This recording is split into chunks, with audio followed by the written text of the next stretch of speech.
An eco-protester has used adhesive to attach himself to a microphone at the radio station LBC. It's the first time anyone's ever been glued to LBC. Here's the clip. You have a massive platform. You have a massive platform, right? Oh, here we go. You have a massive platform, a microphone that you can use to tell people about the situation we're in, and you are not using it, right? So for those of you listening, not using it. For those of you listening on the radio, someone like me, an ordinary person who is fighting for their future, is having to take the microphone in a situation like this and having to tell your viewers the situation we are in, because people like you do not. So for those people like you are giving as much as a death sentence to your viewers as our government is, as the fossil fuel companies are. So, and that goes for all those people. By the way, for those of you listening, wondering what the banging on the microphone was, Mr. McGovern has apparently, I think, is it glue? You seem to have glued yourself to the microphone, so that's fantastic. Many thanks to the brilliant and very professional Tom Swarbrick and LBC for that clip. This young man, all of 22 years of age, is from a campaign group called Just Stop Oil. That's right, they're called Just Stop Oil. But by the looks of this waster, it seems he also just stopped washing, just stopped brushing his hair, and just stopped having a proper job. Not too many of these eco-protesters are high flyers, are they?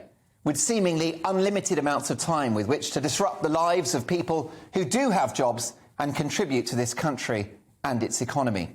Strange that these dangerous extremists don't seem to care about the economy, even though I will hazard a guess that they still want a national health service, policing, schools, welfare, and bin collections for all of their recycled goodies, you know, those cans of craft beer at £3 a pop, and all of the packaging for their lentil burgers and vegan bacon. Now, I am concerned about the environment. I want to get carbon down, and who doesn't want cheap, reliable, renewable energy? The green technology sector is a huge growth area for the UK. We are world leaders at it, and it could be a real money spinner for Britain, providing huge numbers of high-quality jobs and generating not just energy independence, but a significant national income too. But energy is a long game. It's a marathon, not a sprint. In the end, I suspect we need a mix, with short to medium-term use of fossil fuels, particularly clean fossil fuels like fracking, if that can be made to work, plus the oil, gas and coal reserves that lie beneath our feet. And we invest now to achieve nuclear and green renewables over the medium to long term. But whatever we do, it's got to be a national conversation. The last time I checked, we live in a representative democracy, although I'll be honest, it hasn't felt like that recently. And you, the public, must be consulted about the direction of travel, because it will affect the cost to you of heating your homes and fueling your cars. Plus, there is a wider duty of care owed to the whole country to pursue policies which have a vision, yes, but which are affordable, practical, reliable and firmly in the national interest. Bankrupting an already overstretched country with the national debt now almost the size of the economy itself is far from in the national interest. And we have a long tradition of debate and political discourse in this country. And every 4 or 5 years, we have a big public vote. We have an election. I don't think in 2019 anyone voted Boris to get net zero, and I'm certainly not sure they voted for a 20 grand bill for an eco boiler or 30 or 35 grand for an electric car. It's already an outrage that the British public haven't been consulted about the expensive green agenda, even if it is the right thing to do, which it might be. What's worse is the arrogance of eco-zealots like this young man on LBC, who is stuck there now and will be probably presenting the overnight show. There are worse gigs. This 22-year-old, who hasn't even had his first shave yet and has never seen a bath, thinks he can dictate to the government and therefore the British people by breaking the law in order to get his way and pursue his ideology.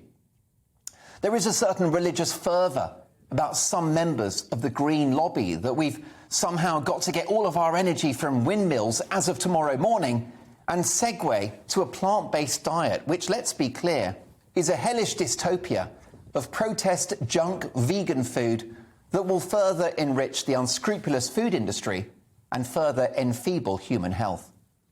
No wonder so many of these eco-protesters don't have a job. With the vegan diet, they've scarcely got the energy to protest or drink a soya latte. And there's a debate to be had about global warming and carbon emissions. For me, it is a concern, and I think we should address it. We have a duty to hand the planet to the next generation in as good a condition as we found it, if not better. Others take the view that climate change has been exaggerated, that it's not a threat, or the planet has always had climate change. That's what's argued. Personally, my instinct is always to challenge orthodoxies. Doing so has good historical precedent. But who knows? I'm no expert. But as we learned during COVID, one diagnosis of a problem and one solution, i.e. lockdowns, is not a healthy or constructive form of public policy.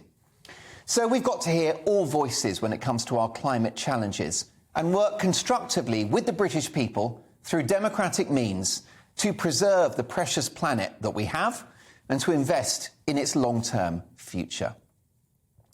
But this won't be done by lying down on motorways, stopping ambulances taking patients to hospital, or stopping mums and dads from getting the kids to school, and stopping those who do contribute to the economy and to our society from going about their business and getting to work.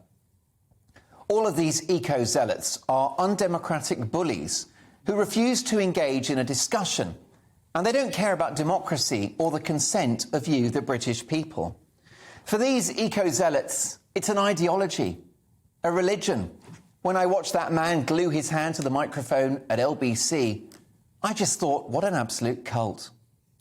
And who knows, these campaigners might be right about everything. But let them win the arguments through the media, through public discourse, and through the ballot box.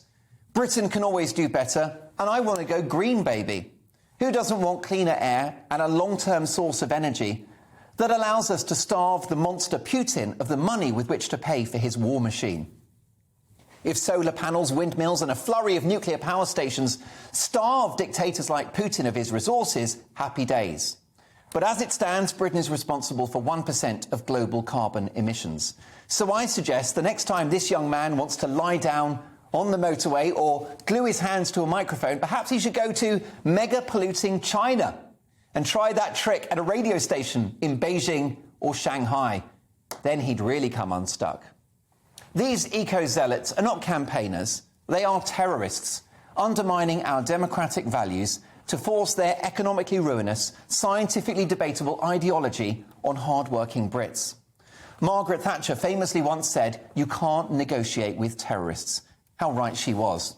In fact, what you do with them is you expose them to the long arm of the law. They can glue themselves to a jail cell. How about that? As the energy crisis has demonstrated, with people's bills going up by upwards of 50%, with worse to come this winter, it's now clear that walking away from existing fossil fuels that we have at our fingertips has made the West more dependent on the likes of Putin for his oil and gas.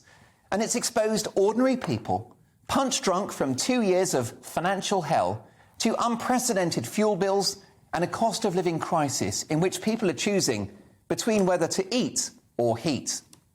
We've learnt a hard lesson, folks. Go woke, no smoke. Anyway, I do hope that you'll stick around for the rest of the show.